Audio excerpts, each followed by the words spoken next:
Hello hello hello, कैसे हैं आप लोग। मैं हूं अभिषेक आनंद, आपका फिजिक्स टीचर। वेक्टर के 6th लेक्चर में आपका स्वागत है।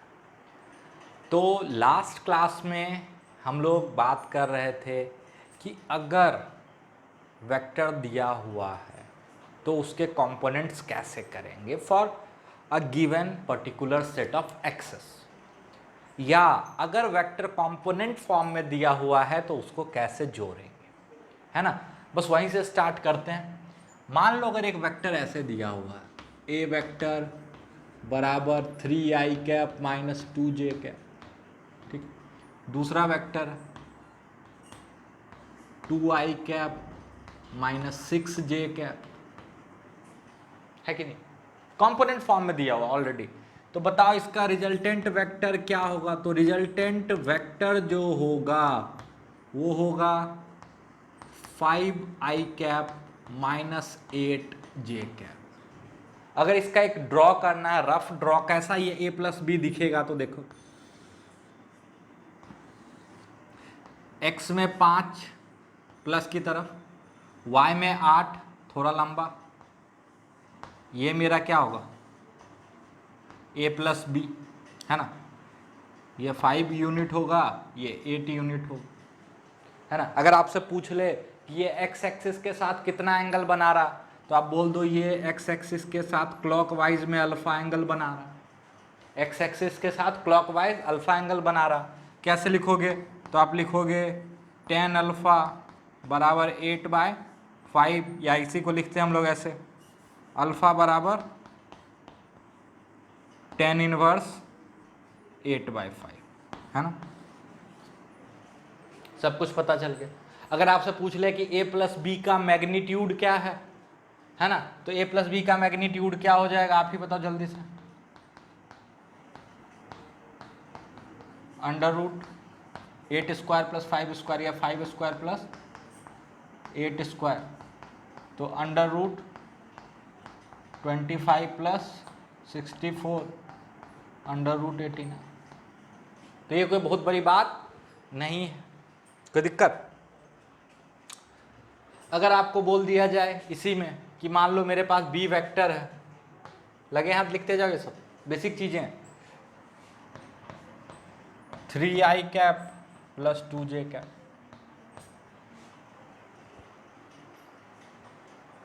अच्छा अलग से ही बता लेते ना, हटा। उसके बाद क्या सीखे थे, अगर किसी वेक्टर को एक स्केलर से मल्टीप्लाई किया जाए तो क्या क्या होता है। अगर उसी चीज को कंपोनेंट फॉर्म में पढ़ना चाहते हैं कि मान लो मेरे पास एक वेक्टर दिया हुआ, लिख लो multiplication of a vector by a scalar, है ना। कंपोनेंट फॉर्म में पढ़ रहे हैं, फिर से उसी चीज को देख रहे हैं, तो लिख दो रिविजिटेड, है ना, रिविजिटेड, फिर से उसको देख रहे हैं, ठीक है। अब मान लो एक वेक्टर ए है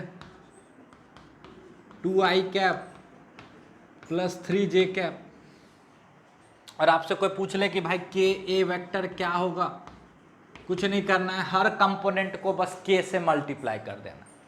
हर कंपोनेंट को, कंपोनेंट पॉजिटिव निगेटिव दोनों हो सकता है, तो ये हो जाएगा 2ki cap plus 3kj cap. जैसे मान लो ए वेक्टर दिया हुआ था, आपसे पूछ रहा है 5a बताओ, तो 5a सिंपली क्या हो जाएगा 10i cap plus 15j cap.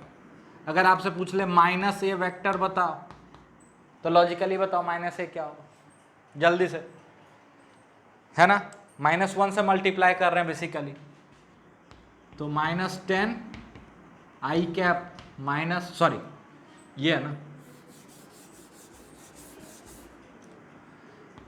-2i cap minus 3j cap. कोई दिक्कत। अब एक होमवर्क दे रहा है आपको यहीं पे, ठीक है, आपको करना, हम नहीं कर रहे। होमवर्क क्या बोल रहा है कि सर आपने पढ़ाया था कि अगर k पॉजिटिव क्वांटिटी हो, जैसे k5 है या k2 होता, तो सर आपने बताया था कि ये जो 5a है ना, कंपोनेंट फॉर्म में बात कर रहा है ना, तो आपको प्रूफ करना है, prove that 5a and a, proof से अच्छा होगा सो, है ना, प्रूफ तो करा हुआ फैक्ट है, 5a and a has same direction, जो वहां पे हम लोग बोले थे, प्रॉपर्टी बताया थे ना आपको, बस वही बताओ, सो करना है कि so that 5a and a has same direction, same direction and magnitude of 5a is, इस वेक्टर का जो मैग्नीट्यूड है is 5 times the magnitude of A. Sir देख के तो लग रहा नहीं, उससे मतलब नहीं, आपको प्रूफ करना है, दिखाना है कि हाँ सर इसका मैग्नीट्यूड अगर 10 आ रहा है तो देखो इसका मैग्नीट्यूड 50 आ रहा है ना, आपको करके देखना है। और दूसरा चीज आपको यह भी देखना है कि जो ए का डायरेक्शन है वही 5a का डायरेक्शन है, इसका मतलब है कि जो ए किसी पर्टिकुलर डायरेक्शन से एंगल बना रहा है वही एंगल 5a बना रहा है। इसी तरह एक बार -2 वाले पे भी करके देखना, उसमें देखोगे कि मैग्नीट्यूड ट्वाइस हो जाएगा और डायरेक्शन उल्टा हो जाएगा। ये हम नहीं बता रहे, आप ट्राई करोगे, परेशानी होगी तो कमेंट में बताओगे, हम उसका सॉल्यूशन भेजेंगे, बट आप ट्राई करोगे। एक अच्छा टीचर वो नहीं होता जो आपका हर प्रॉब्लम सॉल्व कर दे, वो आपका दुश्मन है, टीचर अच्छा नहीं है। पता है क्यों? क्योंकि अगर हम हर चीज़ आपको, हर जगह आपको आपका मदद कर रहे हैं ना, तो हम आपको पंगु बना रहे हैं। नहीं, हम आपको लड़ना सिखाएंगे, हम आपके बदले लड़ेंगे नहीं। लड़ना आपको है, फाइट आपको करना है, ठीक है? तो I will make you a fighter, I will not fight for you. तो यहाँ तक जल्दी से स्क्रीन पॉज करके सब नोट डाउन करो, और ये वाला टॉपिक हो गया। सॉरी,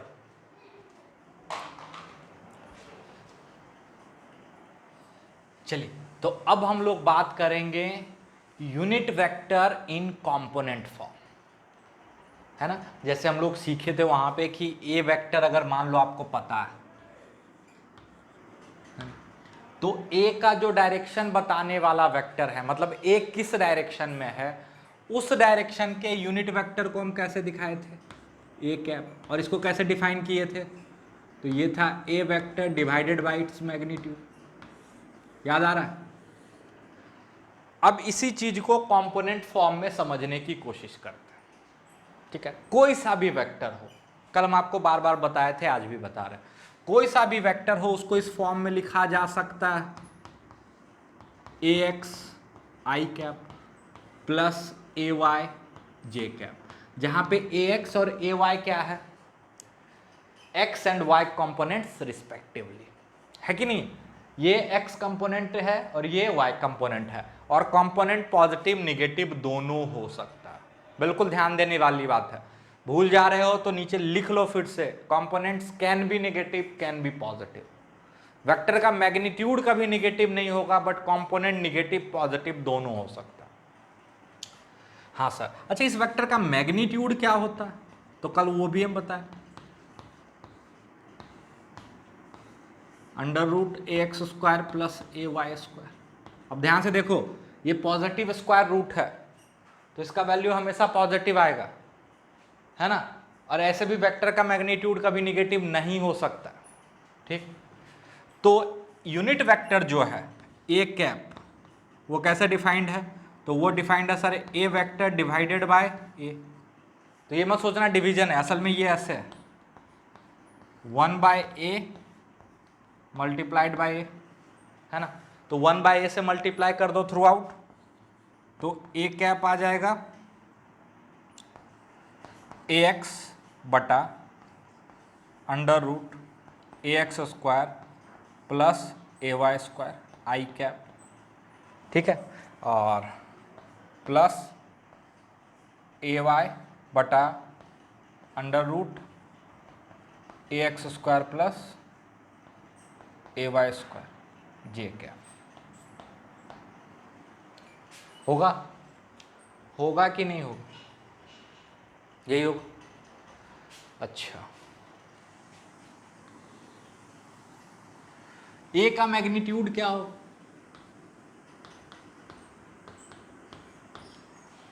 वन हो।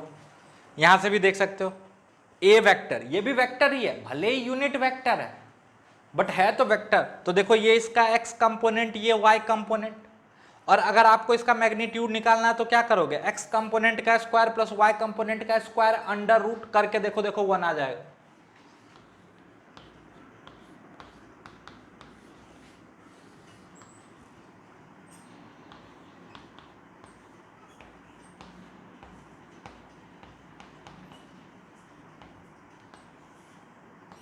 एक्स कंपोनेंट का स्क्वायर प्लस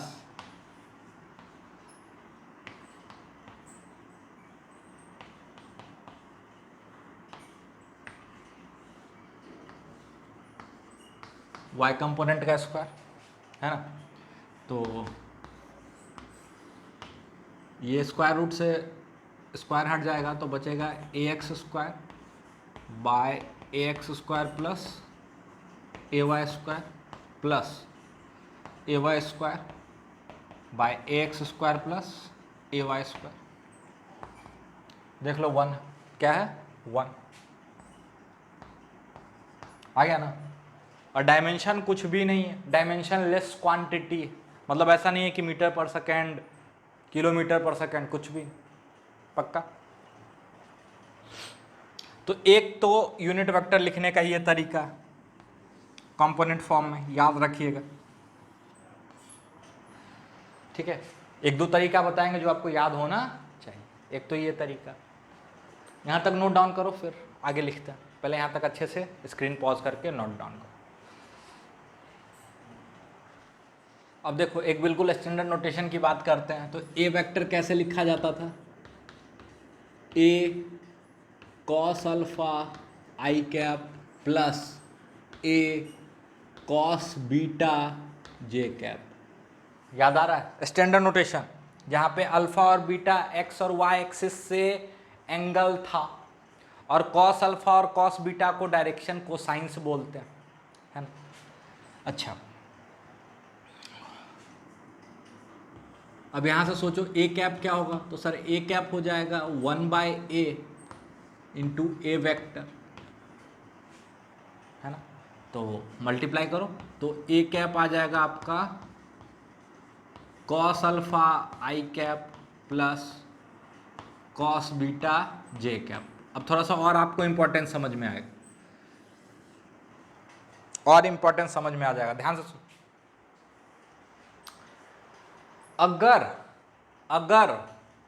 ए की बात करें, ए कैप की, तो ए कैप क्या बता रहा है? सर ए कैप ए का डायरेक्शन बता रहा है। और ध्यान से देखो तो इस डायरेक्शन वाले वेक्टर में, इस डायरेक्शन में सिर्फ कॉस अल्फा और कॉस बीटा आता है, इसीलिए इनको क्या बोलते थे हम लोग? Direction cosines. क्या बोलते हैं? Direction cosines. तो यूनिट वेक्टर लिखने का एक तरीका है कि अगर आपको डायरेक्शन कोसाइन पता है तो आप सीधा लिख सकते हो कॉस अल्फा आई कैप कॉस बीटा जे कैप, सीधा, वो सिर्फ और सिर्फ डायरेक्शन बताएगा। दूसरा एक ये भी अभी तुरंत बता चुके हैं, ए एक्स बटा अंडर रूट ए एक्स स्क्वायर प्लस ए वाई स्क्वायर आई कैप। तो ध्यान से देखो ये किसके बराबर हो जाएगा? कॉस अल्फा के। तो यहां से आप डायरेक्शन कोसाइंस निकाल भी सकते हो, कभी कभी पूछ ले मैथ्स में। तो ए वाई बटा अंडर रूट ए एक्स स्क्वायर प्लस ए वाई स्क्वायर जे कैप, कोई दिक्कत। और एक प्रॉपर्टी यहां से प्रूफ करी जा सकती है, इसका मैग्नीट्यूड कितना होगा? यूनिट वेक्टर है तो मैग्नीट्यूड क्या होगा? 1 होगा। तो आप इसका मैग्नीट्यूड कैसे लिखोगे? इसका स्क्वायर प्लस इसका स्क्वायर, अरे यही होता है ना, x कंपोनेंट का स्क्वायर प्लस y कंपोनेंट का स्क्वायर, यानी आप लिख सकते हो cos square alpha plus cos square beta बराबर 1, है ना, जहां पे alpha and beta are the direction cosines, लिख लो, sorry, where cos alpha and cos beta are direction cosines, है ना। तो डायरेक्शन कोसाइंस के स्क्वायर का सम 1 आता है, डायरेक्शन कोसाइंस के स्क्वायर का सम 1 आता है, cos square alpha plus cos square beta equal to 1, where cos alpha and cos beta are the direction cosines, ठीक है। जैसे एग्जाम्पल, मान लो वेक्टर कितना बड़ा है, क्यों है कुछ नहीं पता है, मान लो एक वेक्टर ए, क्या है, ए, सिंपली सुनो सवाल मेरा, एक वेक्टर ए है, लेंथ वेंथ कुछ नहीं दिया हुआ है, ना आपको x कंपोनेंट पता है ना y कंपोनेंट पता है, आपको सिर्फ ये बोला है कि ये एंगल 30 डिग्री, ठीक है, आपको बोला है कि ये मेरा x एक्सिस है, ये मेरा y एक्सिस है, तो a किस डायरेक्शन में है, मतलब इस डायरेक्शन का जो यूनिट वेक्टर है, a के डायरेक्शन का जो यूनिट वेक्टर है, ये बताओ। स्क्रीन पॉज करो, खुद से ट्राई करो। अब आप सोच रहे हो कि सर ना a पता है ना a का मैग्नीट्यूड पता है, तो ये नहीं बनेगा, बिल्कुल बनेगा। एक और तरीका, वो तरीका क्या है, डायरेक्शन कोसाइंस वाला, है ना। तो देखो इसमें अल्फा कौन होगा, ये एंटी क्लॉकवाइज में मेजर किए तो 60 प्लस 60, तो अल्फा तो मेरा प्लस 60 और बीटा माइनस 30, कोई फर्क नहीं पड़ने वाला, देखो, ठीक है।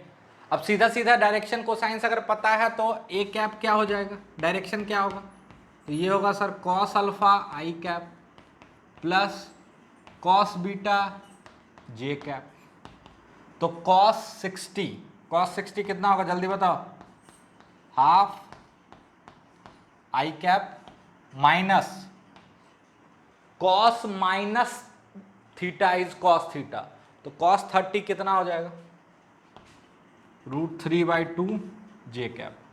और अगर अभी भी आपको विश्वास नहीं हो रहा है कि ये यूनिट वेक्टर है, तो इसका मैग्नीट्यूड लेके देख लो,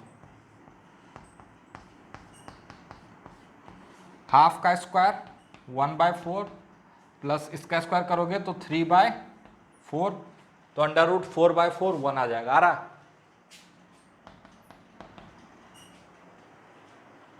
तो हमेशा ये नहीं रटना है कि अच्छा मैग्नीट्यूड पता होगा तभी डिवाइड करके निकालेंगे,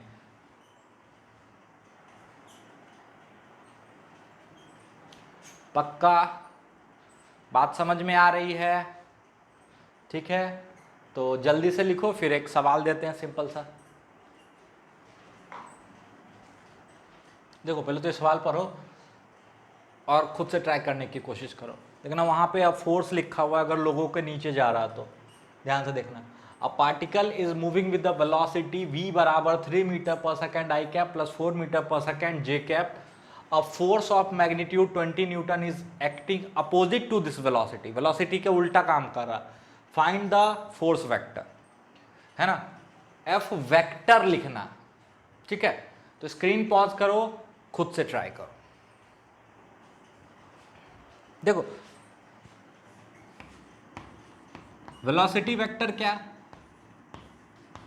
तो सर 3 मीटर पर सेकेंड आई कैप प्लस 4 मीटर पर सेकेंड जे कैप। तो पहले तो ये बताओ वेलोसिटी का डायरेक्शन क्या है, सर वेलोसिटी का जो डायरेक्शन होगा वो होगा v वेक्टर बाय v का magnitude, v vector by v का मैग्नीट्यूड। भाई v का मैग्नीट्यूड क्या है, 3 मीटर पर सेकेंड का स्क्वायर प्लस 4 मीटर पर सेकेंड का स्क्वायर, तो ये हो जाएगा 25 मीटर पर सेकेंड का स्क्वायर, तो ये आप जब सॉल्व करोगे तो ये आ जाएगा 5 मीटर पर सेकेंड आएगा।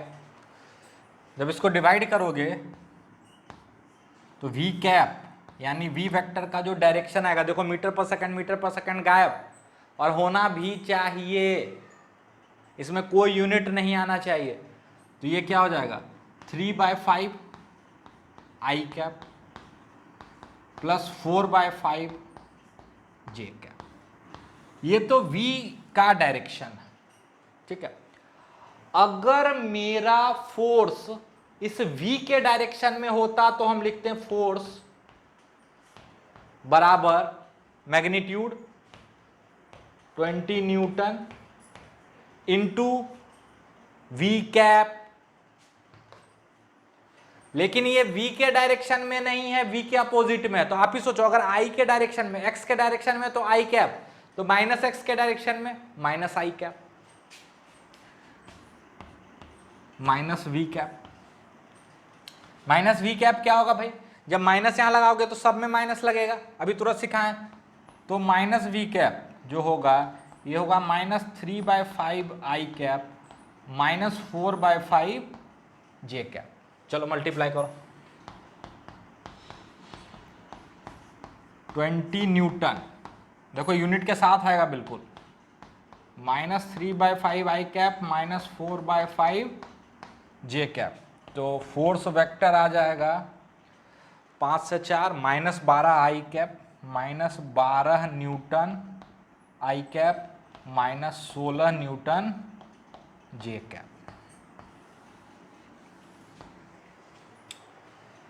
तो अगर खुद से नहीं हुआ तो ये सॉल्यूशन देखो। अगर इसमें भी कोई डाउट रहता है तो कमेंट सेक्शन में डाउट जरूर पूछो, उसका सॉल्यूशन आपको जरूर मिलेगा, है ना। उस डाउट को जरूर क्लियर किया जाएगा। तो जल्दी से नोट डाउन करें। देखो आपको जो असाइनमेंट तो मिलेगा ही मिलेगा, बट एक इम्पॉर्टेंट चीज़ जो हम आपको बता रहे हैं, हमको ऐड नहीं कर रहे हैं, ठीक है, आपकी मर्जी है। बट जो 2 किताब हम फॉलो करेंगे, या जो भी जेई का प्रिपरेशन करता है, जो भी आईआईटी का प्रिपरेशन करता है, ये दोनों बुक बेस्ट है, ठीक है। जिसमें से ये अपना टेक्स्ट बुक होगा, सब जानते होगे, ये अपना टेक्स्ट बुक होगा, ठीक है। तो ये आपके पास होना चाहिए अगर आप मेरे लेक्चर वीडियो फॉलो करते हो, क्योंकि हम इससे क्लास में भी काम करवाएंगे और होमवर्क भी करवाएंगे। तो ये किताब आपके पास होनी चाहिए, है ना। Concepts of physics HC Verma, 2 part में है, दोनों ले लो, ठीक है, अगर जेई का सीरियस प्रिपरेशन कर रहे हो तो। और दूसरी किताब ये आपको करना नहीं है, ठीक है। क्या सर रखना नहीं, इस किताब के प्रॉब्लम्स, जो इंपॉर्टेंट प्रॉब्लम है वो हम क्लास इलस्ट्रेशन के तौर पे करवाएंगे। आई इरोडोव, ठीक है, प्रॉब्लम्स इन जनरल फिजिक्स, छोटी सी किताब है, बहुत सस्ती किताब है। और बस एक बात ध्यान रखिएगा, इसमें अरिहंत पब्लिकेशन का मत लीजिएगा, हम किसी पब्लिकेशन के खिलाफ नहीं है, अरिहंत बहुत अच्छा पब्लिकेशन है, लेकिन उसका जो एडेप्टेड वर्जन है यूरोडोव का, उसमें ढेर सारा मिस्टेक है। अगर आप वो फॉलो करोगे तो आपको परेशानी होगी, फिर हम कुछ नहीं करने वाले हैं। तो किसी भी पब्लिकेशन का लेना है, अरिहंत का नहीं लेना। अरिहंत का जो एक आता है ना प्रीवियस ईयर क्वेश्चन, वो जरूर ले सकते हो, बहुत अच्छा, बट ये नहीं लेना। और किताब में इसके बाद कुछ नहीं फॉलो करना है, हम आपको बार बार बोल रहे हैं, कुछ नहीं फॉलो करना है, सिर्फ कन्फ्यूज़न होगा। तो किताब इसके सिवाय कोई नहीं फॉलो करना, सिर्फ 2 किताब हम लोग यूज़ करेंगे, concepts of physics HC Verma part 1 part 2, और एक ये यूरोडोव, ठीक है। तो अगर आप मेरा लेक्चर फॉलो कर रहे हो तो ये दोनों किताब आपके पास होनी चाहिए, क्योंकि हम इससे होमवर्क भी देंगे और क्लास में भी सवाल करवाएंगे। तो पहले तो आज होमवर्क लिख ही लो, इसी खुशी में कि होमवर्क तो हम देने ही वाले थे। तो इसमें आपका है चैप्टर 2 फिजिक्स एंड मैथमेटिक्स, ठीक है, part 1 chapter 2 physics and mathematics, exercise question number 1 to 12 except 1 to 12 except question number 11, ठीक है, 1 to 12 एक्सेप्ट क्वेश्चन नंबर 11, ठीक है। और अभी एक छोटा सा सवाल करते हैं, सवाल में कोई दम नहीं है, ठीक है, बट थोड़ा सा प्रैक्टिस हो जाएगा जो अभी सीखे हम लोग।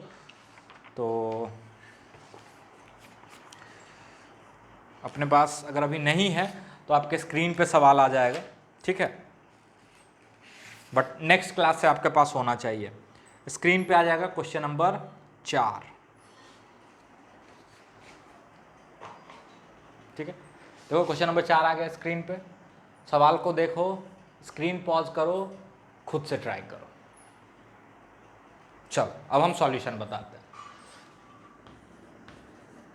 क्या दिया हुआ कि ए है 4i कैप और 3j कैप,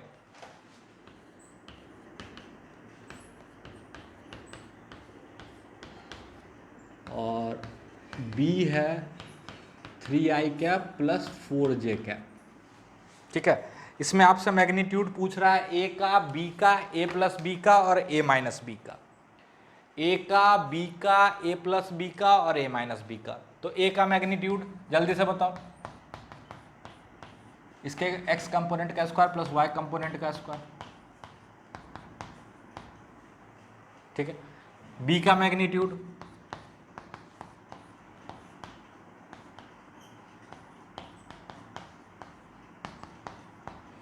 अब यहां पे सीखने वाली बात क्या है, क्या दोनों वेक्टर सेम है? देखो ना, दोनों की लंबाई बराबर आ रही है, क्या दोनों सेम है? बिल्कुल नहीं है, बिल्कुल भी सेम नहीं है। दिखा देते हैं कैसे। पहले ए वेक्टर को ड्रॉ कर लो। ए वेक्टर आपका कुछ ऐसा होगा, यहां से 4 यूनिट एक्स में और 3 यूनिट वाई में, यानी 5 यूनिट का एक वेक्टर होगा, और ये 3 है, ये 4 है, ये 5 है, ये आपका ए वेक्टर है। तो ये एक्स एक्सिस के साथ 37 डिग्री बना रहा हो, ये ट्रायंगल पढ़ा चुके हैं। और अगर आप बी वेक्टर बनाते हो तो ध्यान से देखना, ये 3 है, ये 4 है, तो ये 5 है, ठीक है। तो ये एंगल 53 डिग्री होगा, यानी अगर ये ए वेक्टर है तो बी वेक्टर इसी लेंथ का होगा, ठीक है, लेकिन वो कुछ यहाँ हो। ये सर्कल जैसा क्यों ड्रॉ किए? ताकि इसी लेंथ का, ठीक है। ये ए है, ये बी है, और ये 53 डिग्री बना रहा है। कितना बना रहा है? 53। तो दोनों के बराबर होने का कंडीशन सिर्फ ये नहीं है कि मैग्नीट्यूड सेम हो, दो वेक्टर तभी बराबर माने जाएंगे जब उनका मैग्नीट्यूड और डायरेक्शन दोनों सेम हो। समझ में आया? तो ये एक खास बात थी सवाल में, और तो कुछ नहीं है। फिर पूछ रहा है ए प्लस बी का मैग्नीट्यूड, तो ए प्लस बी सॉरी, ए प्लस बी क्या हो जाएगा? 7i cap plus 7j cap, जोड़ दो। तो इसका मैग्नीट्यूड पूछ रहा है, तो under root 7 square plus 7 square, तो ये हो जाएगा 7√2। सॉल्व कर लेना, ये सॉल्व करना हम नहीं बता रहे, बचपन से सीखते आ रहे है ना। a माइनस बी, तो ये होगा i cap minus J cap, है ना। अरे लिख दें क्या? चलो, a vector minus B vector, तो sir 4i cap plus 3j cap minus 3i cap plus 4j cap होगा। तो ये क्या हो जाएगा? i cap minus J cap, तो सर a माइनस बी का जो मैग्नीट्यूड होगा ये होगा under root 1 square plus 1 square बराबर √2। कहीं कोई डाउट आए तुरंत पूछना, ठीक है। तो ये नोट डाउन करो, ये 4th क्वेश्चन है। बाकी होमवर्क लिख लो। असाइनमेंट्स तो आपको मिलेगा ही, लेकिन HC वर्मा से भी होमवर्क मिलेगा क्योंकि ये हमारा टेक्स्ट बुक है। तो होमवर्क हो गया आपका चैप्टर 2 एक्सरसाइज प्रॉब्लम,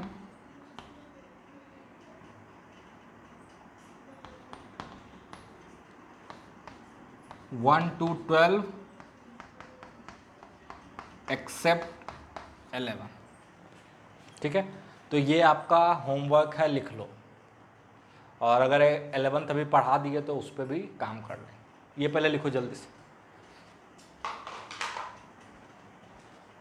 चल, अब एक इम्पॉर्टेंट चीज़ आपको बता देते हैं, ध्यान से सुनना।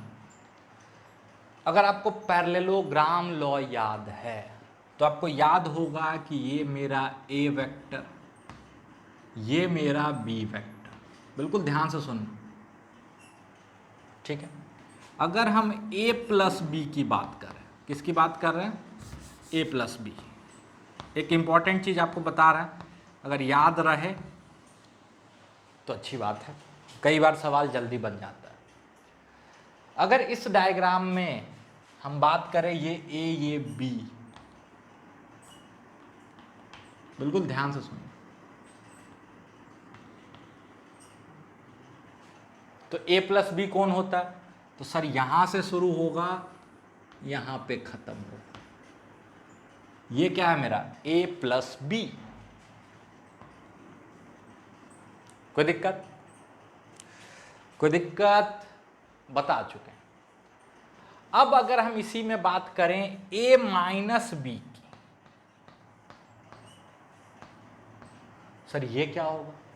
तो देख भाई, पैरेललोग्राम लॉ तो सीख चुके हैं, है ना। a minus b is basically a vector plus minus B vector. हाँ सर, तो ये अगर मेरा b वेक्टर है तो माइनस बी वेक्टर कुछ ये होगा।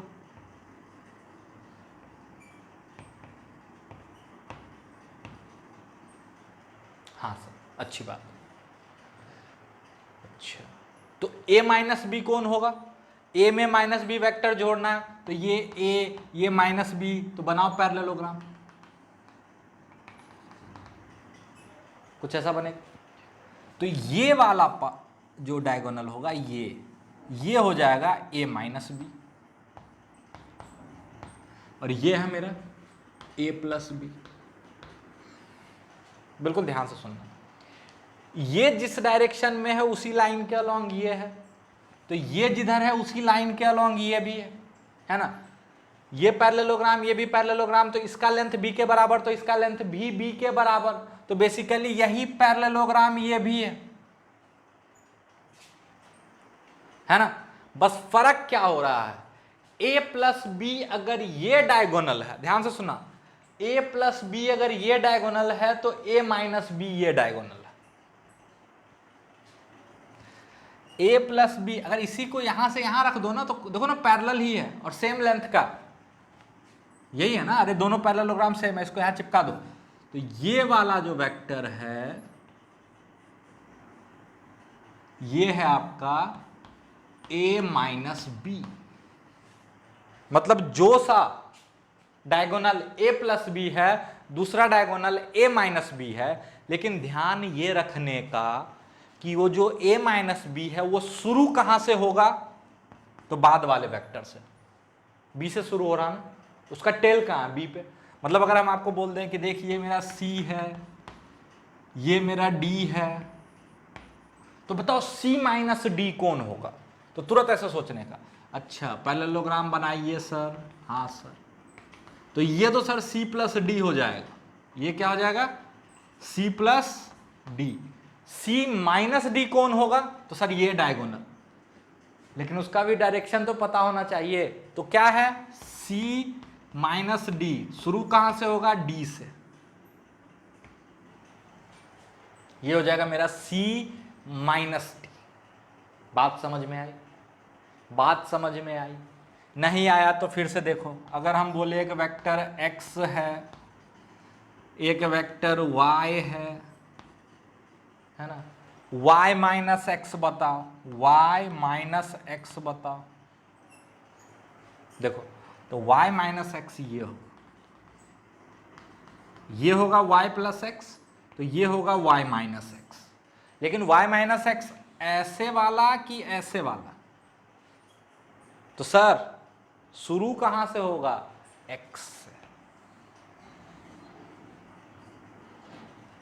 ये क्या है मेरा? y माइनस एक्स, ये क्या है?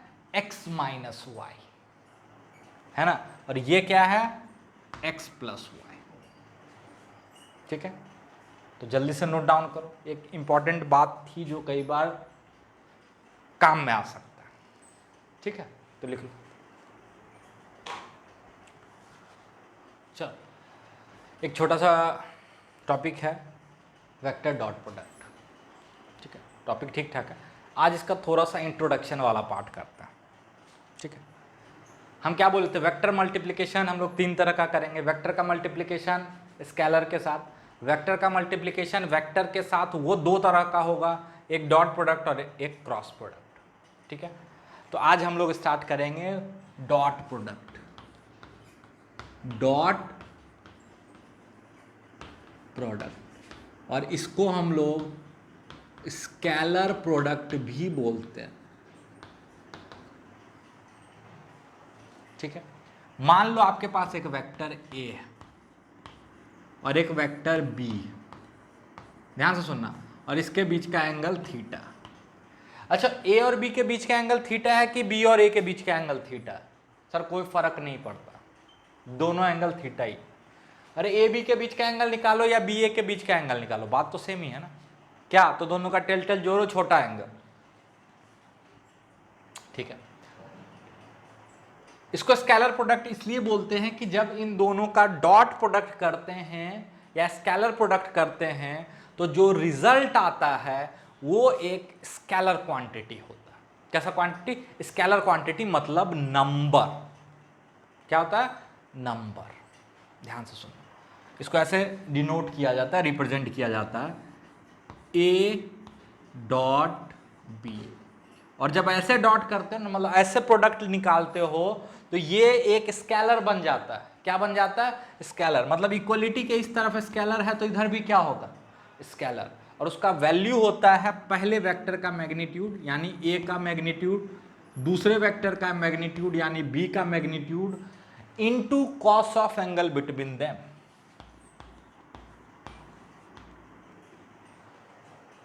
समझ में? यानी ए डॉट बी बराबर होता है ए बी कॉस थीटा।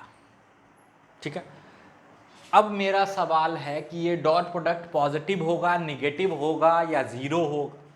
तो कुछ बच्चे सोचते हैं सर ये वेक्टर का डॉट प्रोडक्ट है ना सर, मैग्नीट्यूड है ना, तो कभी भी निगेटिव नहीं होता। अरे नालायक, ये पूरा का पूरा क्वांटिटी एक स्केलर है और स्केलर पॉजिटिव, निगेटिव, जीरो सब होता है। अरे -1 -2 सुने हो, नंबर सुने हो ना? तो ये भी पॉजिटिव, निगेटिव, जीरो सब हो सकता है। अब आप बोलोगे सर कैसे होगा? ए तो पॉजिटिव होगा, बिल्कुल। ए है क्या? ए का मैग्नीट्यूड। बी है क्या? बी का मैग्नीट्यूड।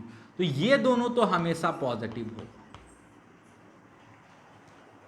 लेकिन कॉस थीटा में कमाल है, थीटा का वैल्यू 0 से 180 के बीच में कुछ भी हो सकता है, और जब थीटा का वैल्यू 0 से 90 के बीच का होगा, ध्यान से सुनना,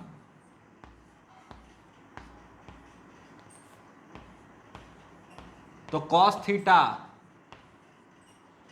कैसा आएगा? पॉजिटिव आएगा।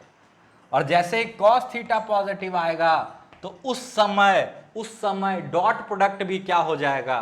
पॉजिटिव। यानी उस समय ए डॉट बी पॉजिटिव हो जाएगा। क्यों? क्योंकि ये तो पॉजिटिव, ये तो पॉजिटिव। अब इसका साइन कौन डिसाइड करेगा? Cos theta. जब थीटा 90 हो जाए तो कॉस थीटा 0 हो जाएगा और डॉट प्रोडक्ट भी 0 हो जाएगा। यहां पे कंडीशन भी मिल गया, दो वेक्टर एक दूसरे के परपेंडिकुलर कब होंगे? जब उनका डॉट प्रोडक्ट 0 होगा, या जब दो वेक्टर का डॉट प्रोडक्ट 0 होगा तो वो एक दूसरे के परपेंडिकुलर होंगे।